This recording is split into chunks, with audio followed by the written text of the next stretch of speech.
TIFU. Went back to work too soon and shat my pants.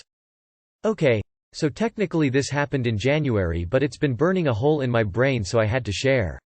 I had recently been sick with COVID with mild, moderate SYMTPMS, but been declared non-contagious and needed to get back to work since I'm self-employed as a dog walker.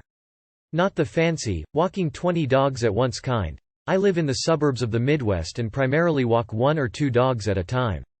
Anyway, I'm out with one of my regular clients about halfway through our hour-long walk when my stomach starts making that noise.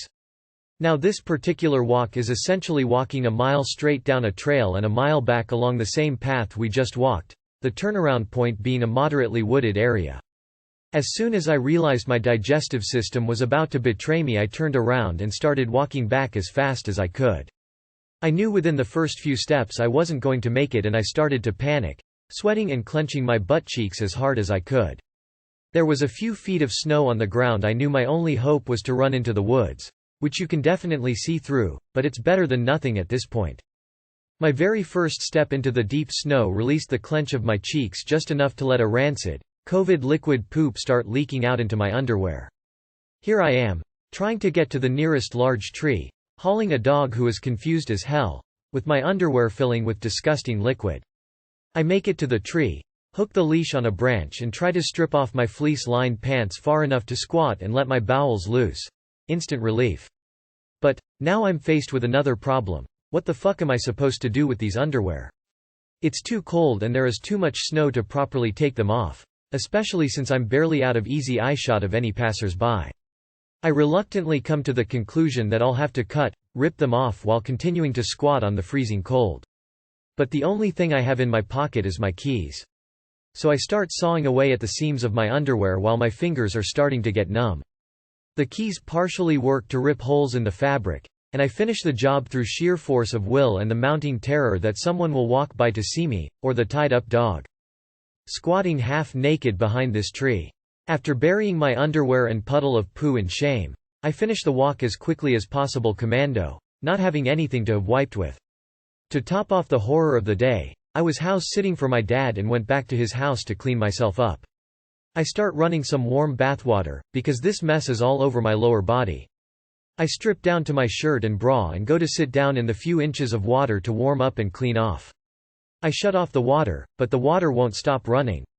Something inside the pull-out handle to turn off the water finally kicked the bucket in my moment of need. So now I'm running around the house with no pants trying to shut off the water to the bathroom, which was also leaking down the wall into the basement. Eventually I discovered his house is too old to have a bathroom, or even tub, specific shut off, and I'm forced to turn off the water to the whole house for 2 days until the plumber could get out there. Too long did not read. I shat my pants while walking a dog and broke my dad's plumbing trying to clean up. I got so stressed for you that I feel like I need to call my therapist. My dad always said to never trust someone who hasn't shit their pants, so you must be a trustworthy person. Oof, shit happens. Pooped myself putting my baby in the car once. At least your symptoms went away. I need medication LMAO. Damn, I felt anxiety for you. So lucky no one noticed. Today I fucked up by not cleaning out my shower before the plumbers and maintenance came. Context. I live in an apartment, and my bathroom would flood whenever water ran. So eventually this plumbing issue was so bad it required more than one maintenance man and tools. The apartment maintenance men were in and out, and eventually more plumbers and repairmen ended up having to come out. I didn't really think to clean my shower out since it was mainly the toilet and sink having issues, so I left it as is. Well, leaving it as is was not the best idea, as my girlfriend and I had some intimate time in the shower the night before, and we left the toy in the corner to dry. Since it's just us in the bathroom, I tend to leave out toys casually. Anyways, everything went fine. They fixed it and were friendly and professional. Well, I go in to look and there it is, my confetti 7 inches suction cup dildo. I was mortified to say the least. Because it's just staring at you as soon as you walk in the bathroom since the shower curtain had to be pulled back. They drained a lot of water into the bathtub. It's also not like it was a quick 10-minute fix. It was more of a 2-hour fix and about 6 different men in my bathroom fixing a bunch of random plumbing issues. Now I laugh about it, and my roommates had a good laugh with me in the moment. My girlfriend could not contain her laughter. And I still see those maintenance men every day at my apartment. Too long did not read. By leaving my dildo very out in the open when a bunch of plumbers and maintenance had to work on my bathroom. If I had $1 for every dildo story on this page. No, it's things like that make people's jobs less boring. The job probably only needed 2 guys, but they called the entire maintenance team in to join in on the fun. Probably not the first dildo they have ever seen on the job and not the last. Might not even be the biggest one they've seen either. Good to see that you can laugh about this too. Life's too short to sweat the small stuff. If it was in the wall, I bet at least one of them gave it a little poke with something to see if it jiggles. Today I fucked up by saving my puppy. Today I fucked up by saving my puppy. Obligatory, this happened yesterday. So I have a new puppy, Haya, called Archie. He's a bundle of joy and I love him. He needed his final vaccination before he's allowed to mix with other dogs, so I took him to the vet. All was good, he was well behaved, and lapped up all the attention. He was a brave boy while the vet checked him over, temperature, hips, heart, etc. You'll all be glad to know he's as fit as a butcher's dog. Then came the dreaded needle for the vaccine. He was brave and took it like a champ. One thing I've failed to mention is that when Archie is high up, on a table, sofa, worktop counter, he likes to walk the edge and give me a heart attack. He's regularly being saved from the edge of the sofa by me or my partner diving to stop him from falling. The vet table was no exception. So after being vaccinated, he was fussy and looking for attention. He walked the edge of the examination table near the vet and his rear leg slipped off the table. I lunged forward to catch him, and so did the vet. We caught him. However, the vet still had the syringe and needle in hand and accidentally stabbed me in my knuckle. So on the bright side, it looks like I'm vaccinated too and can mix with other dogs soon. Too long did not read. I saved my dog from falling off the vet table, but got stabbed by the vaccine needle in the process. Edit. Puppy tax. So on the bright side, it looks like I'm vaccinated too and can mix with other dogs soon.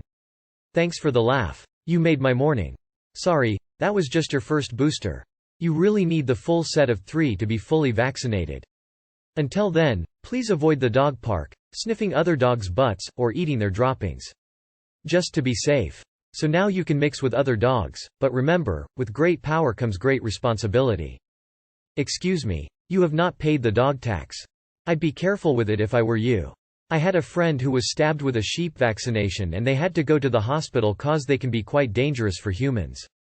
Not sure how the dog ones are, but especially if it had already been used to vaccinate your dog, I'd go to a hospital or GP to get it checked out. Today I fucked up by cracking a joke about Space Force. Last night as I was coming home from picking up dinner, I hopped on the elevator in my apartment at the same time as a guy wearing a Space Force t-shirt. Being in the DC area, I'm used to all sorts of military people wearing casual armed forces shirts in the gym, but I had never seen a Space Force shirt, ever. So, I turned to the guy and make a joke because I'm 100% that annoying person that likes to break awkward silences on elevators. I say to him, sometimes I forget that the Space Force is a real military branch. He looks at me, very seriously, and says, it's most definitely real, I used to be in charge of it. That's right. My dumb ass unknowingly made a joke about Space Force to the former commanding officer of the United States Space Force who apparently lives in my building. I recovered by saying that I work at Veterans Affairs, true, and that one of our long-term efforts is getting all of the VA systems updated to include USSF, also true, which got me a smile from him, but the damage was already done. I did a little Googling when I got to my apartment, and not only was this guy the former commanding officer, but he's known informally as the father of Space Force, and as a retired general. And #X200B. Too long did not read. Made a joke about Space Force to a former general known as the father of Space Force, and almost died of embarrassment. I once met a gentleman who told me he worked at a local community college, which I referred to as high school with ashtrays.